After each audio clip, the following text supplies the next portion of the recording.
Vous êtes sur CGT français en direct depuis Beijing. Bienvenue dans l'essentiel, l'émission qui décrypte tous les mardis et jeudis les grands sujets d'actualité internationale avec nos analystes sur place et en ligne. Le conflit militaire en Ukraine continue de s'intensifier. Les négociateurs russes et ukrainiens n'ont pas obtenu de résultats significatifs durant leur troisième session de pourparlers de paix lundi en Biélorussie. Et parallèlement, les sanctions posées par les pays occidentaux sont alourdies. Quelles pourraient être les conséquences dans le monde? Nous vous invitons à participer à notre discussion en envoyant des messages via nos réseaux sociaux. Et sur le plateau se trouve avec moi Nicolas Héruzin, commentateur de CGT1. Et en ligne avec nous, Monsieur Sutiebing, spécialiste en relations internationales, et également Elisa Sereux, correspondante de CGT1 à Paris. Bonjour à tous. Bonjour. Bonjour. Bonjour. La Russie affirme que les négociations avec les responsables de Kiev pour résoudre le conflit en Ukraine ont progressé. La porte-parole du ministère des Affaires étrangères, Maria Zaragova, a fait ces remarques mercredi en citant les 3 séries de pourparlers avec l'Ukraine. Elle a également déclaré que les troupes de Moscou ne cherchaient pas à renverser le gouvernement ukrainien. En Ukraine, le président Volodymyr Zelensky a de nouveau demandé à l'OTAN d'imposer une zone d'exclusion aérienne au-dessus du pays. Et pendant ce temps, les deux parties ont convenu d'un cessez-le-feu de 12 heures mercredi. Cette mesure permet aux civils de fuir les 6 zones gravement touchées, dont la capitale Kiev. Donc hier matin, Ukraine et Russie ont trouvé un accord pour instaurer une nouvelle trêve partielle pour la mise en place de 6 couloirs humanitaires pour évacuer les civils. Et comme on vient de dire, certains progrès ont été réalisés. La porte-parole de la diplomatie russe a affirmé que la Russie ne cherchait ni l'occupation de l'Ukraine, ni la destruction de son État, ni le renversement du gouvernement ukrainien. Et qu'est-ce que cela signifie, Nicolas? Est-ce que c'est un signe de retourner aux négociations diplomatiques à nouveau? Bon, c'est en tout cas un signe de bonne volonté, hein, puisque les deux parties commencent à parler et à donner un peu du lest, à montrer voilà, des signes que je suis prêt à lâcher, faire des concessions. Donc du côté ukrainien, faire des concessions sur les républiques autoproclamées indépendantes du Donbass, sur la reconnaissance de l'indépendance de la Crimée. Et puis voilà, donner plus de la voix au peuple, hein, pour exprimer son désir ou pas de rester en Ukraine pour les populations russophones de l'Est. Pour la Russie, c'est de dire, contrairement à ce qui avait été un petit peu annoncé avant, au départ, on pensait vraiment que Poutine voulait renverser le gouvernement de Kiev. Là, il a l'air de dire que finalement, ce n'était pas l'objectif principal de son opération militaire. Donc, et puis aussi la prise de Kiev, ça, on se pose la question toujours, parce que Kiev est encerclé. Donc, est-ce qu'on va assister à un pilonnage, une destruction de cette capitale, ou alors on va rester... grâce aux négociations, on va pouvoir sauvegarder l'intégrité de la ville et surtout la vie des habitants.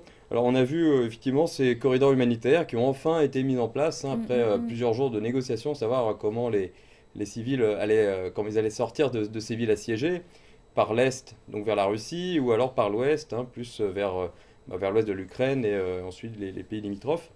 Donc apparemment, voilà, ils ont réussi à se mettre d'accord. Une partie donc des civils sont partis des régions de l'Est qui étaient sous pilonnage. Également autour de Kiev, hein, il y a eu des couloirs humanitaires à ce niveau-là. Donc on parle de 36 000 civils, donc 36 000 civils qui ont été évacués mercredi. Donc c'est un bon signe, hein, quand même vers plus de négociations et de respect de la sécurité des civils. Donc on a la mise en place des couloirs humanitaires, on a aussi un cessez-le-feu, mais selon le chef de c'est la... pas non plus c'est très temporaire, hein, Voilà, donc les combats vont reprendre. oui, c'est ce que je voulais dire. Selon le chef de la délégation des négociations russes, Vladimir Medinsky, les discussions, je cite, hein, les discussions se sont poursuivies sur divers aspects politiques et militaires, mais ça reste difficile. Il est trop tôt de parler de progrès. Monsieur Su, vu l'efficacité des 3 sessions de pourparlers, peut-on encore compter sur les discussions comme un débouché de la crise? Je pense, vu la progression de part et l'autre sur le terrain militaire, il est tout à fait normal que jusqu'à maintenant, la négociation n'aboutit pas à des résultats effectifs. Cela dit, je pense d'abord c'est la félicitation, c'est que les deux parties belligérantes ont respecté tant bien que mal, je pense, le principe humanitaire. Et cette fois-ci, il y a plusieurs fois trêve Et bon, il y a organisation de corridors humanitaires. Bien sûr, les deux parties s'accusent mutuellement que l'autre ne respecte pas, mais finalement, ça constitue un des aspects, je pense, tout de même significatifs. Quand on pense, par exemple, quand on fait la comparaison de d'autres conflits, grands conflits mondiaux, depuis la Deuxième Guerre mondiale, il y a plus de trajets, je dirais, il y a de tragédies humanitaires. Et deuxième, je pense pour le moment, c'est qu'on reste encore, c'est de savoir mutuellement la position de l'autre. Donc, dans ce cas-là, il n'y aura pas, je dirais, de progression effective, que la délécation mutuelle se joue plutôt le rôle de messager. Mais le troisième, c'est ce que j'ai bien remarqué, c'est que ce soit sur le Kremlin, sur les autorités de Kiev, on commence ça paraît, il paraît avoir certaines modifications, même c'est je dirais que ambiguïté encore. Par exemple, concernant l'adhésion éventuelle ou non de l'Ukraine à l'OTAN, concernant le statut de neutralité, concernant la garantie internationale et concernant le but précis de Kremlin, l'occupation, annexe, découpage ou la punition proprement, etc. On voit que les deux parties commencent à montrer, je dirais, certaines modifications, même ça reste encore en propos. Je pense qu'il y aurait, suivant la progression du terrain militaire, des effectifs pour parler de négociations, pour entrer vraiment sur les dossiers réels. Même si, par exemple, cette fois-ci, il y aurait aujourd'hui, on le sait, il y aurait, je dirais, la rencontre des deux ministres. Et cela, moi, je pense, ça montrait, disons, une certaine élevage de niveau de négociation, sans pour autant que cette fois-ci, ça peut aboutir très rapidement des résultats effectifs. Donc vous parlez de modification, d'ambiguïté, c'est-à-dire que les deux parties ont commencé à faire des compromis, un début de compromis de chaque côté. C'est-à-dire qu'au début, on va, l'un ça dit, moi je vais le punir, l'autre a dit, c'est l'invasion, donc on va résister jusqu'au bout, etc. C'est intransigeance. Et après, 3 cycles de négociations, n'est-ce pas, qu'il y aurait, comme dans beaucoup de scénarios, il s'agit d'un certain réfléchissement, une certaine modification concernant les revendications concrètes. Là, c'est le signe, je dirais, signe, bien sûr c'est pénible, mais c'est le signe pour éventuelle progression dans la négociation. C'est difficile d'avoir tout de suite des résultats susceptibles qui améliore la situation significativement, vous voulez dire. Mais la situation en Ukraine reste tragique et le conflit en Ukraine fait aussi apparemment craindre une crise alimentaire en Europe puisque de nombreux pays sont en effet très dépendants du blé ukrainien. Elsa, quelles sont des alternatives dans la stratégie agricole européenne? Est-ce que ça existe déjà, cette crise alimentaire? Alors, vous avez utilisé le terme de crise alimentaire qui est absolument pas exagéré, puisque si le conflit en Ukraine persiste, c'est ce qui risque effectivement de se produire, une crise alimentaire. Alors, non pas en Europe, mais dans d'autres pays. On va voir ensemble pourquoi. Alors, déjà, il y a plusieurs choses qu'il faut rappeler. Les prix des céréales et notamment du blé se sont envolés ces derniers mois, puisque l'année dernière, donc en 2021 en Europe, les récoltes n'ont pas été bonnes. Il y a eu des épisodes de gel au printemps et des pluies désastreuses en été qui ont fait que les récoltes n'ont pas été bonnes. Et effectivement, quand il y a moins de grains, eh bien, les prix s'envolent. Sur le marché Euronext, là, lundi, donc le 7 mars, le prix de la tonne de blé était de 450 € et vous demandez à n'importe quel producteur céréalier, il vous dira que c'est un prix absolument astronomique, absolument fou, personne n'a jamais vu ça. Donc il y a d'une part la hausse du prix du grain donc, qui se répercute déjà, notamment en France sur le prix de la baguette chez le boulanger, il a augmenté depuis quelques mois, tout le monde peut le constater. Autre chose, alors pour revenir au conflit en Ukraine. L'Ukraine, c'est une grande puissance céréalière, on l'a déjà dit plusieurs fois, c'est le premier producteur mondial de pain, d'huile de tournesol, le 3e producteur mondial de sarrasin, de pommes de terre et le 8e producteur mondial de blé notamment. Donc ça, c'est une grande puissance céréalière. Elle et la Russie représentent à elles seules 30% des exportations mondiales de blé. Donc c'est absolument énorme. Normalement, donc à l'été, si en temps de paix, à l'été 2022, la Russie et l'Ukraine devaient apporter au monde 15 millions de tonnes de blé et il faudra malheureusement faire 100 puisque la guerre empêche toute récolte, toute moisson. Ça, c'est une première chose. Deuxième chose, c'est que depuis le dimanche 6 mars, en fait, il faut une autorisation pour les produits pour partir d'Ukraine. Alors là, c'est très compliqué en ce moment et à l'heure où je vous parle, dans les ports d'Odessa et de Mariupol, alors Odessa, c'est le premier port céréalier d'Europe, donc c'est un nœud de transport et de communication très important, commercial très important. Et à l'heure où je vous parle, il y a des bateaux qui sont remplis de blé et qui ne peuvent pas partir Entrer dans puisque les ports. exactement, le conflit empêche toute activité portuaire. Donc ça, c'est des bateaux qui sont là, qui sont à quai, qui sont remplis, mais qui ne peuvent pas quitter l'Ukraine. Donc jusqu'à nouvel ordre, puisque tant que le conflit persiste, les bateaux ne pourront pas quitter le port. Alors ça, c'est une chose.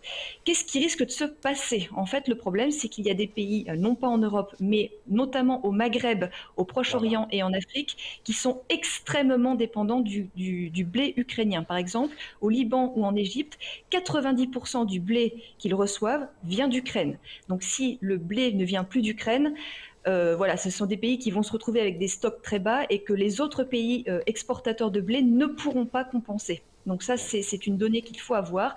Surtout, alors en plus, c'est la double peine pour ces pays, non seulement qui ont des stocks très bas, qui ne pourront plus recevoir le blé ukrainien, et qui en plus, dans 3 semaines, vont célébrer les fêtes du Ramadan. Alors certes, en journée, c'est un jeûne, hein, mais à partir quand le soleil se couche, les musulmans font de gros repas, des repas de fête. Ils ont besoin de beaucoup de blé pour faire des pâtisseries, des gâteaux, du pain, de la semoule, etc. Donc ça, c'est des pays qui vont avoir besoin de beaucoup de blé dans les semaines qui viennent et qui risquent de se retrouver. Donc pour l'instant, leur seule chance, en fait, c'est de puiser dans leur propre stock. Mais par exemple, l'Égypte peut tenir 3 ou 4 mois, pas plus. Et par exemple, d'autres pays exportateurs comme la Chine ne pourront pas subvenir non plus à leurs besoins, puisque la Chine a connu également en 2021 des récoltes désastreuses. Donc elle ne pourra pas exporter plus qu'elle ne faisait l'an dernier. Alors en Europe, la situation est pour l'instant beaucoup plus sûre. Par exemple, la France, qui est un pays exportateur et producteur, hein, est pour l'instant autosuffisant. Il pourra même se permettre d'aider un petit peu l'Algérie. Je crois qu'il y a des accords qui ont été passés les jours précédents, donc on pourra aider un petit peu l'Algérie, mais on ne pourra pas aider d'autres pays qui sont très dépendants du blé ukrainien. Donc, effectivement, c'est peut-être une grave crise alimentaire qui peut se profiler dans donc, ces pays du Maghreb et des pays d'Afrique. Et on se souvient qu'en 2008-2010, l'explosion du prix du blé et l'explosion du prix du pain avaient entraîné de graves troubles, de graves révoltes qui avaient débouché sur le printemps arabe. Donc, je vous laisse deviner si une autre crise de ce même genre peut se produire en 2022, ce que ça peut donner. Donc la crise alimentaire est réellement présente en Europe. On va dire les conséquences sur l'alimentation est réellement très inquiétante même. Et sans oublier la question de la dépendance de l'Europe au gaz russe qui est au centre du conflit. Nicolas, la Russie est le 3e plus gros producteur de pétrole au monde et l'un des principaux fournisseurs de la France. Il représente 12% de la consommation française. Donc une flambée de prix se dessine sur le gaz. Faut-il s'inquiéter? Oui, je pense qu'il faut s'inquiéter malheureusement et ça risque de durer, hein. On a atteint le prix du baril, hein, arrivé à un des plus hauts historiques, à 130 dollars le baril. Donc ça se constate, hein, dans les stations-service, hein, en France mais ailleurs évidemment, un peu dans toute l'Europe et voire aux États-Unis également. Enfin, malheureusement, voilà, la crise, on voit la crise touche beaucoup de domaines, des matières premières, des produits alimentaires.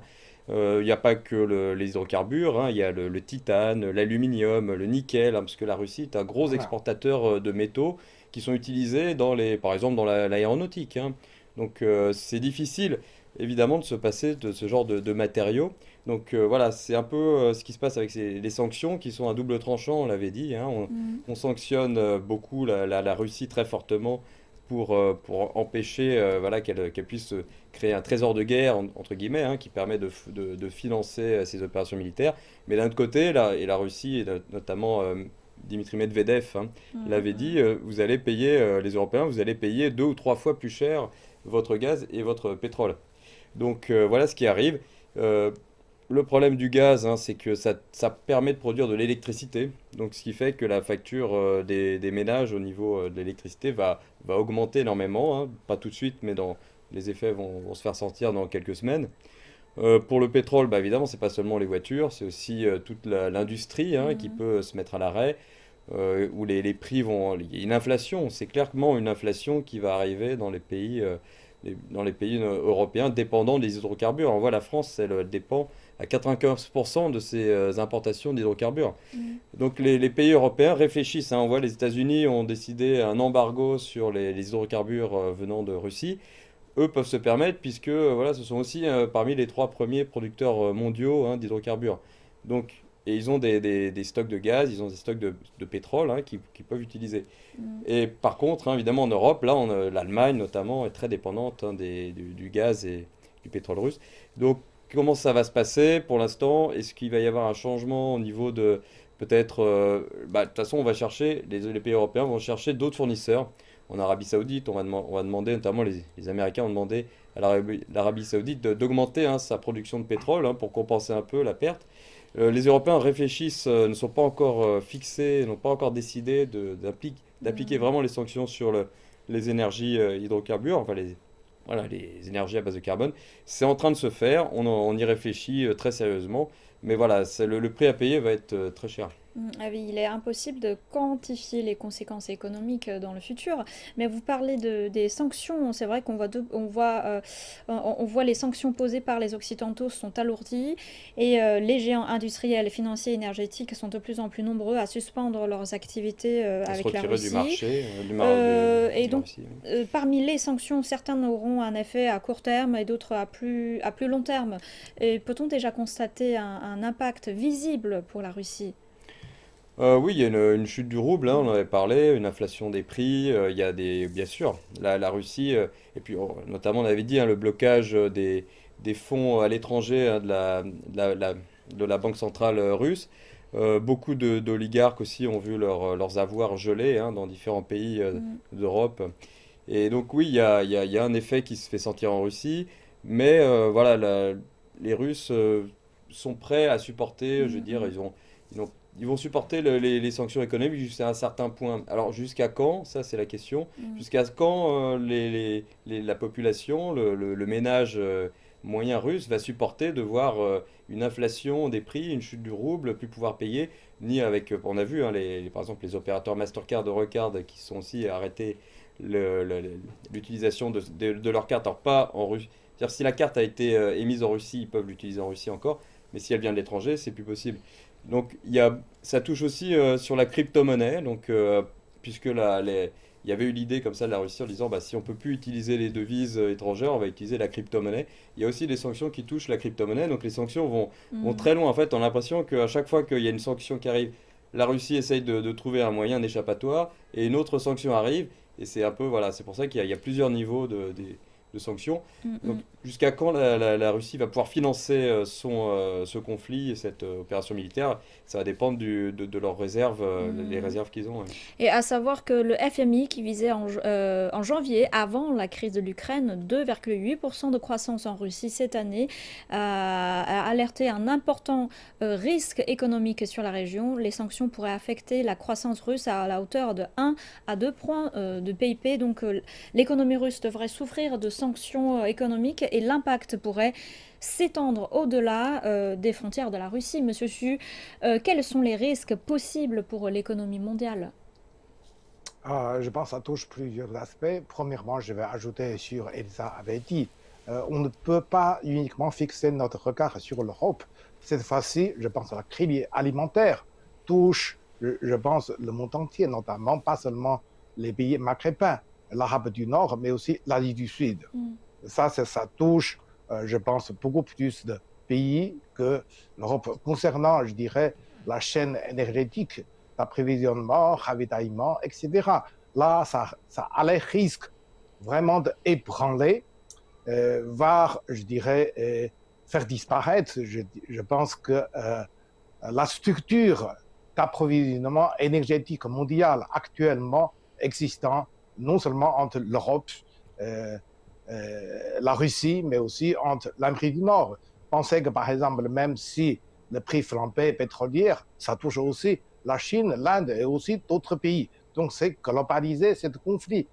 C'est que cette tendance de transformer un conflit militaire classique vers une vraiment, je dirais, des conflits ou confrontation totale dans le sens géoéconomique. Et comme par exemple ce qu'on dit que l'Occident a déjà subi plusieurs chocs pétroliers depuis le milieu des années 70 du siècle dernier. Ça, on s'habituait, comme par exemple la Russie a s'habitué à certaines sanctions. Mais cette fois-ci, par exemple, si suivant, disons, la stratégie des Américains, il y a plus de sanctions de boycott. Alors là, c'est pas simplement à un moment donné, le prix s'envole, ça baisse, ça se revient. Mais simplement, c'est un début de reconstruction de la chaîne d'approvisionnement, de réorganisation de la division mondiale. Là, c'est grave. Concernant la Russie, je pense que ça dépend, disons, de la dimension. Quand on pense, par exemple, la Russie, aujourd'hui, c'est le pays qui reçoit plus de sanctions de part et d'autre. Deuxième, c'est l'Iran. Et la Russie s'habitue. D'ailleurs, c'est que du point de vue des liaisons, de participation, des engagements de la Russie dans la chaîne mondiale, etc. La Russie supporte assez bien parce que le pays possède certains métaux précieux, pas seulement les énergies focales, carburants, etc., mais aussi des métaux précieux et rares, et qui constituent, je pense, que une réserve énorme, notamment l'or. Donc, pour le moment, il possède encore un moyen de riposter, de se tenir assez longtemps. Mais à la longue, je pense, sur la nouvelle technologie, le secteur, je dirais là, la Russie serait beaucoup plus affectée. Tout dépend, je pense que la dimension de cette boycott et combien de pays seraient suivre dans cette mobilisation américaine. Comme je pense que Nicolas avait dit, la Russie a tout de même, si on voit par exemple depuis l'URSS jusqu'à maintenant, il y a une sorte de génie entre guillemets de trouver quelque chose comme échappatoire pour contourner la sanction. Mais normalement, ces sanctions sont censées concentrer le plus possible leurs effets sur l'économie de la Russie et à minimiser les effets sur le reste du monde. Mais à votre avis, ce serait presque impossible. Nicolas, est-ce que les sanctions vont-elles encore durcir? Parce que comme Monsieur Chu l'a bien dit, tout est interconnecté. Donc voilà, une sanction contre des livraisons de gaz ou de pétrole en Russie, ou de blé, ou de nickel, de métaux précieux, ça va toucher malheureusement aussi des pays en Afrique, des pays en Asie, des pays en Amérique latine. Les Américains, eux, ont l'air par contre d'y retrouver un peu leur intérêt, puisque ils ont proposé aux Européens de leur livrer avec leur gaz de schiste, hein, voilà, gaz et pétrole. Donc en fait, peut-être que aussi cette manière de dire, bon bah arrêtez de commercer avec la Russie, tournez-vous vers nous. C'est aussi là par contre, c'est pour les États-Unis, c'est plutôt positif, hein, il faut le dire. Alors heureusement il y a d'autres sources d'approvisionnement, hein. On a dit l'Arabie Saoudite, hein, c'est un grand pays pour les hydrocarbures. Et on ne sait pas encore quels vont être les effets de toutes ces sanctions, mais c'est clairement un gros problème pour la croissance mondiale pour cette année, l'année prochaine, et voire d'ici 2-3 prochaines années. Ouais. Et Elsa, les intérêts des pays européens sont-ils directement touchés par les sanctions pour l'instant? Oui, absolument. Puis il y a des choses dont on ne parle pas beaucoup en fait. C'est par exemple, on parle beaucoup des sanctions qui visent les oligarques, les banques russes, etc. Donc là, on connaît l'impact qu'elles ont directement. Et comme disait très bien Nicolas et Monsieur Su d'ailleurs, hein, de toute façon, les trains de sanctions que l'Europe a prises contre la Russie, puisque je rappelle, les pays européens, à part l'Ukraine, ne sont pas en guerre contre la Russie, mais on a pris donc ces sanctions pour essayer de ramener Vladimir Poutine sur la voie de la raison, entre guillemets, du dialogue. Donc c'est la seule chose que l'on puisse faire, ce sont ces sanctions. Donc on a pris un premier train de sanctions, puis un deuxième, puis un troisième. Elles ne cessent de se renforcer. Et au bout du compte, c'est vrai qu'il y a toujours un double effet, malheureusement, c'est que ces sanctions-là, elles finissent par se retourner contre nous, comme l'a bien dit Nicolas. Par exemple, Une grande chaîne de fast-food américain ferme ses 850 magasins en Russie. Effectivement, donc il y a des gens qui se retrouvent au chômage. Bon, effectivement, les Russes ne peuvent plus manger de hamburgers, mais ça, je pense qu'ils peuvent très bien s'en passer ou les fabriquer eux-mêmes.